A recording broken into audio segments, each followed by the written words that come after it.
Despite all of this, Destiny tweeted something to the effect of, "I'm sorry. If you think black people are doing music just for black people, you're retarded." Based. Look at the story of OJ, in which he's saying, "Rich nigga, whatever, da da da da, da steal niggas," and that entire song was like focused on that. Or you look at Beyonce's "Lemonade," right? One of the biggest artists and most influential artists of our time. For decades, black media has been commodified and capitalized upon by white people. From the Motown era in the 60s to the gangster rap era in the 90s to the trap music of today.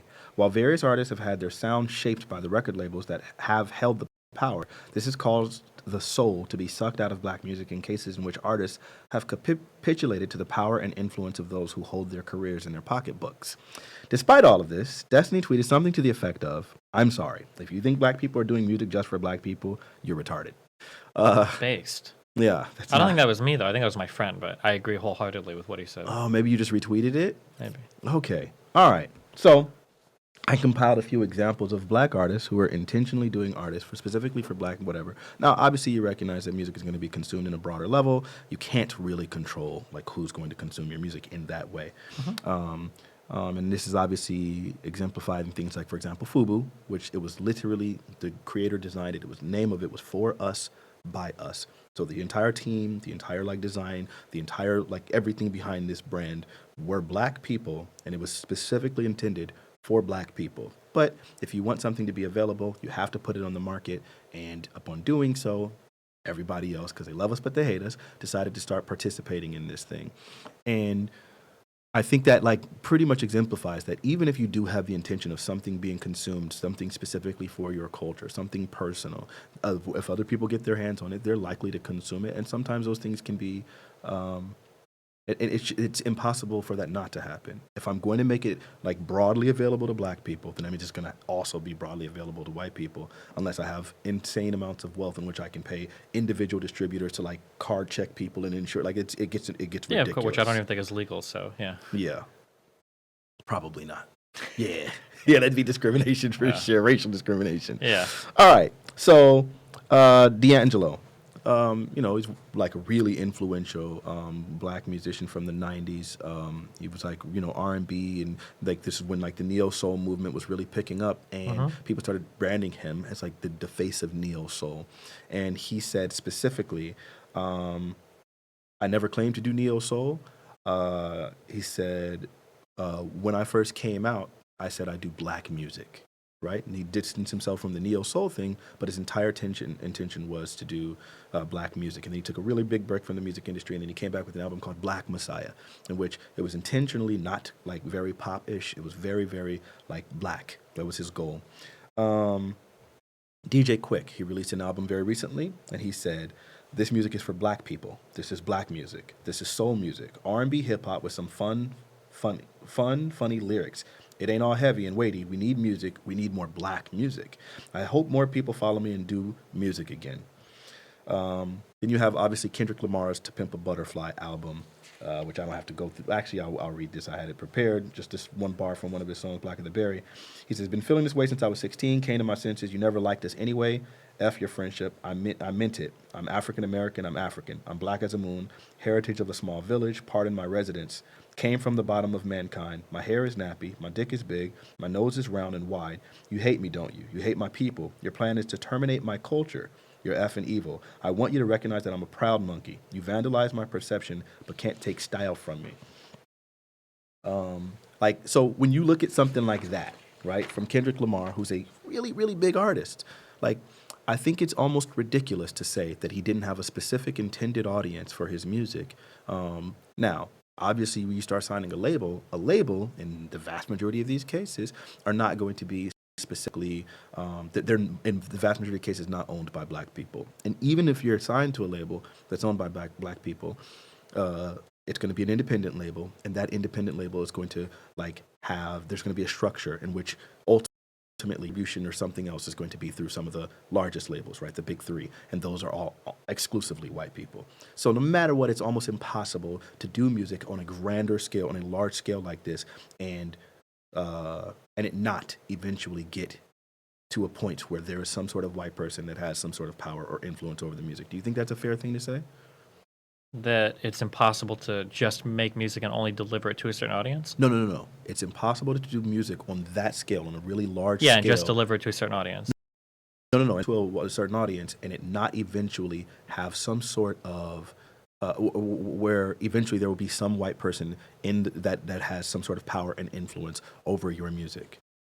Um, I don't know if that's the case. Like Rockefeller Records and stuff, are there like white people at the heads of these eventually? I know like for Capitol and stuff in Well, that's the Columbia. thing is almost all of them they're going to be distributing through like Columbia or Rock Okay. or Cap. No, UMG, I think it's Universal Music Group, Columbia, Capitol Records, and or Capitol something. Records. I think those are the three major ones, right? Uh-huh. Or All do three of those are they? white So people. like all the smaller like black owned labels are distributing through the larger. Yes, and like Are they going to have like 90% a of the say in case. what winds up on the album or not? Or Sure. Well, it depends. I mean, obviously the deals are going to be like they vary from person to person. I guess let's more macro on this because I think I had a second part to that tweet. I don't know if or my friend did. I don't know if it made it onto the sheet or not. But I think that what I said was I feel like when I listen to a lot of rap music from popular black artists, it feels like there's more in there for me to relate to than a black person to relate to, because it feels like you can find verses like that that have to do with relating to like a black experience in America, but it feels like what dominates a lot of the conversation matter or material on an album has to do with a person coming from nothing and then becoming really famous and then dealing with the fame, which is not a black experience at all. And I think even on, if I was more prepared, I would have written the lyrics down. But even on the album "To Pimp a Butterfly," I'm pretty sure at like the last half of the very first song, he's talking about like the difficulties of like now being famous, but trying to stay like true to your roots, but like dealing with levels of fame and fake friends and everything. And that material, that subject matter, is really common across a lot of rap music. Sure. Which so I'm not gonna say like there aren't parts of a song where it's like, oh yeah, this is definitely supposed to speak to blacker crowds for sure. But it seems like for the majority of it, most of it is like pretty individualized, and very rarely is it like this is like the black part of the song that I totally don't get as a white person. No, so I think first off with To Pimp a Butterfly, like for example, if you're trying to talk to the black experience and you're talking about the black experience because you're an artist, you're contextualizing like portions of just humanity. In that sort of a case, then I think it's pretty safe to say that what's going to end up happening is other people will be able to relate to that portion. But I think contextually, it is incredibly obvious that that entire album was an homage to black people and the black struggle. Now, are there white people who can identify with elements of the black struggle? We're in a capitalist society, and the idea that some people need to become successful is just without a doubt going to be a thing, right? But because that's tiny portion of something, you can say you identify with it. I don't think that can be used to talk about the album as a whole. I think, not to go full libertarian here, but it feels like in general when an artist is rapping about like kind of making it, it feels like it has less to do with the black experience and more to do with like the capitalistic class experience in the United States. Depends on how you've contextualized it, one. And then two, you have to recognize like that the idea, a lot of times they're couching the fact that they've made it in the fact that they are black and that they feel oppressed, especially specifically Kendrick Lamar. In that passage for sure. Sure. And so then if we look at people like D'Angelo's like Black Messiah album, it's really similar. It's replete with all sorts of black exclusive references. And obviously as time has gone on, then there are other people who can like for example, it's really hard to talk about segregation without recognizing that Chinese people were segregated as well, right? People of color have had some experiences that are similar, but there are specific, distinct experiences that are that are unique to black people. And I think a lot of times when we start talking about the black struggle, right, like the origins of the black struggle are entirely different than other people. And a lot of times those sort of things can be found in context. I guess I feel like it's not really that different anymore. I feel like part of what speaks to the success of black music in the entire world, not even just the United States, is because there is a lot of universality in a lot of the struggle that's talked about. There can be more specific things to just the black experience, but I feel like most of it is just the idea of being like a nobody, a loser, and then kind of coming up and like making it. But a lot of time that's not like the entirety. For example, in the verse that I just read to you from "To Pimp a Butterfly," that's just one. Obviously, the other song, "All Right," became literally a Black Lives Matter anthem. Like that album was just like it was incredibly Afrocentric, right? And so, or Negro-centric, if you will. And so, like looking at that, I think it's very obvious that like he's not just talking to like to highlight one part at the very beginning of the song that's talking about something that can also apply to other people doesn't diminish the fact that the entire album is like vastly focused on the black experience and specifically like for example I don't think the stereotype about the wide nose and about you hate my culture but you love it and you want to you're trying to eliminate it and all those things. I think that's a very black centric. Sure, those parts might be, and I think that Kendrick Lamar is probably going to be one of your most like black focused popular rappers. What about Jay-Z? I don't think so as much. So if we look at the story of OJ, in which he's saying rich nigga, whatever, steal niggas, and that entire song is like focused on that. Or you look at Beyonce's Lemonade, right? One of the biggest artists and most influential artists of our time, which she made the album Lemonade, and her mother, because Beyonce normally is not very a media person anymore, so she doesn't do interviews or much commentary about her art. Her mother actually spoke up, which obviously you know how tightly controlled and tight-lipped Beyonce's camp is, and specifically said Beyonce's entire intention with these albums was to highlight black experiences. We don't want to continually show black people as slaves. Like, don't you want to see something better than that? And that's what this is. She was showing her heritage. And for somebody like Beyonce, yeah, that wouldn't surprise me. I didn't come with all the lyrics. Fuck, it's been a long time. I don't like a lot of Jay-Z's music, okay? Sure. Jay-Z does good features and garbage albums, generally, in my opinion. Disagree with that entirely, sure, but okay.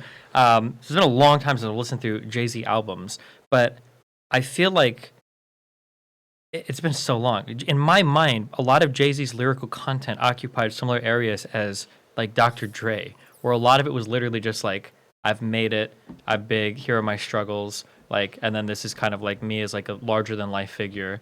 And that was like what a lot of the subject matter of it. Like, I think for Dre, like 2001, I think every single song on that album was basically like, I'm still a rapper, don't forget about me. Like literally every single song on the album was more or less that. Sure. For somebody that I listened to more frequently growing up, like Kanye West, I would say very few of his songs contain anything related to. Yeah, he wouldn't be one of those people. Yeah, because Kanye Lamar, West had an entirely different experience altogether. Sure. He was like raised in like upper middle class, I believe. Yeah, he might have been. Yeah, his album was about college dropout, which obviously we know that black college attendance is probably some of the lowest in the country, at least black college meals and things like that. But for Jay-Z in particular, like that. Like there's a point in there in Story of OJ where he says, y'all niggas still signing deals still after they done stole for real, after all they done stole for real, after what they done to our Lauryn Hill. Like, so when you start like these sort of messages or the thing that like got him, where people started trying to say he was anti-Semitic, which was ridiculous. It was because he was addressing something specifically to black people, where he was saying, you know what, want to know what's more than what's better and more important than these rims, credit. It was and then, of course, obviously, you have the song like Minority Report, where he's like literally talking about, I left my people stranded. Like, I gave this money to these bandits after whatever. And like kind of talking about the Black King Katrina specifically, because remember they were being phrased as looters and things like that. Yeah. And Jay-Z, well, hold on, just let me finish this real quick. Jay-Z is probably one of the most prolific and the most successful rap artists of our time, entire probably, yeah. Right, the most Grammy nominated, so on and so forth. When so much of his music is being specifically directed, especially within like the last decade, towards the black experience, I think that's a good indication. Obviously, D'Angelo was one of the most influential R&B artists of the entire '90s, until early 2000s. That was an obvious example. DJ Quick was like probably one of the top 3 most influential people on the West Coast, and clearly he was talking about his intentionality behind him doing music directly for black people, and the list goes on and on and on. I think so. I think there's 2 separate parts of this conversation. Maybe we actually fully agree on this, and maybe I phrased myself a little haphazardly in the tweet. So, I mean, your friend. My friend. So I guess I'm viewing this 2 separate ways because I'm seeing where you're coming from now. When people, I think that the original message I was trying to say is that like, most people, almost anybody, can listen to rap music and enjoy rap music. And I think why? Because I think we argued about this, and I pointed out, like, if you look at like concerts or record labels, it's like 90% white people are consuming this stuff. Sure. even if there are parts of the message that are like directed at black people, I think that when you say this was like written for or about black people, you're saying that like it encapsulates some part of the black experience. And I think when I hear that, the way that I was hearing it was you're saying that like these are exclusive parts of the black experience that other people wouldn't understand. But I don't think you're making a statement that strong. I guess. In which case, I think I would Sure. probably agree. So like, because I guess like I'm thinking back to our argument because the thing that I would usually get upset at is like you'll say like, oh well, here's lyrics that are about the black experience, and I think the way that I translate in my brain is like, do you think I don't understand what Kendrick is saying there, or do you think I can't understand how frustrating it must be to be like a poor black person that everybody makes fun of, but everybody wants to look like you, dress like you, talk like you? Like I can understand how frustrating that must be. So even though that's something written about and about the black experience for black people, I think anybody can understand it, and I think that speaks Sure. to the popularity of the music. So, But so it can't maybe necessarily be related to, and I totally agree with you. We're human beings, and even if like again, maybe someone has never experienced like you don't know what it's like to be a black person being called the N word, Sure. right? And the dehumanizing effect of that. But what you can know. Well, on like, RuneScape, my character was black, and sometimes people called me the N word, and it Okay. really bothered me. But go All ahead. right, so in that case, like you can identify with like maybe other slurs, right? Like Sure. you like cracker, like that's just a word. That's a word that you can hear it and it'd be like Or yeah, gusano, I don't yeah. right that one. That they always throw that one out there, right? Or Where it's- debate, bro. Well, Go I don't ahead. know. That is that as bad as slur? It's a slur. Yeah, but like all those kind of things, you can identify and understand those things. But but there is something. I think there is something a bit different about like the lived experiences, especially when something is egregious. We can't really know degrees of things, right? We can't. All we can, the best we can do is to like quantify it. For example, if I tell you this food is good, it doesn't tell you anything. It could be a 6, it could be a 7, it could be a 10, whatever. And maybe you can start kind of imagining. Well, if this is what a 6 is, if this is what a 7 is, and so I can imagine what a 10 feels like. But like being on ecstasy. Not that I've ever tried it, but like someone can tell you it's this feeling amplified to 100. I can't really fully understand it. I can somewhat try to conceptualize it, but in reality, I can't truly understand that. And I think when it comes to the black music, in a lot of cases, like yes, I totally get that people can empathize and all of those things. But it doesn't stop the intention behind the artist in trying to make something that specifically resonates with black people and the black experience. And I think that the fact that we're in a world now in which it's almost impossible to really large and to distribute your music in a large scale without it being able to be consumed by white people, it's just fact, right? Because even giving out mixtapes before, which is what used to be done, that doesn't work anymore because half of the cars nowadays don't have CD players. People don't even have CD players. They just literally use their cell phones. Or it'll get uploaded immediately to Spotify. Anyway, That is going to happen, right? And so by the time you're done, no matter what, if you're trying to do it, even if you want, I only want this sold to black people, it's going to get whatever. And Sure. so, Yeah, I don't disagree with that. We probably largely agree then. I think that the disagreement I had is that when I hear you say something like it's made by and for black people, the thought that I'm hearing is like, are you saying that like non-black people can't understand this or access this music? Because it seems to not sure, be they the can, case. they can So I understand and understand access, what but not you- relate to the same degree. Sure. Yeah, I think I probably mainly agree. Okay. Yeah. Last quote that I was going to give was Lauryn Hill. That's my favorite artist of all time. Where is it? Where do I have that? She said basically, dang, do I have it? Oh, because Lauryn Hill had made a statement in which she was basically indicating it was misconstrued, but someone like quoted her as having said, "If I knew that white people were going to consume my music, I would have never made it." Jeez. She didn't. What she ended up saying, and it was clarification. She says, "What I did say was that I love my people, black people, and I will continue to make music for them," because that was her intention. The miseducation of Lauryn Hill, the album was about the black struggle. When she's like making songs like "And Everything Is Everything," which is a very known black phrase, and she's saying things like, "It seems they rigged the game before we." The we in that situation, she's not talking about a class struggle. She's talking about black people. Sure, of course. Right? But sometimes there is overlap. But the idea is there's plenty of artists now. And Lauryn Hill, the reason why I quoted these specific people is because I wasn't taking like these fringe people who are like not particularly popular. Miseducation got 6 Grammys in a night, which was like a world record for God knows how long. The album went on to sell 22 million copies. Jay-Z is like literally the most influential artist of like a rap artist of all time. Actually, maybe not as much as Eminem, but that's a whole nother conversation. Okay. But literally the most Grammy nominated, second most successful, like 0.4 billion behind Kanye West. So like there is this idea and understanding amongst black artists with that intention. That is a very common thing. Now, the thing is, sometimes you happen to be on a record label, and that record label is not going to say, well, we're only going to make this thing only available to black folks. Like, of course not. They have profits at the end of it. And so you make your music, and you're just hoping, well, the larger they spread this thing, the more money I make, and hopefully black people are getting my message. Sure.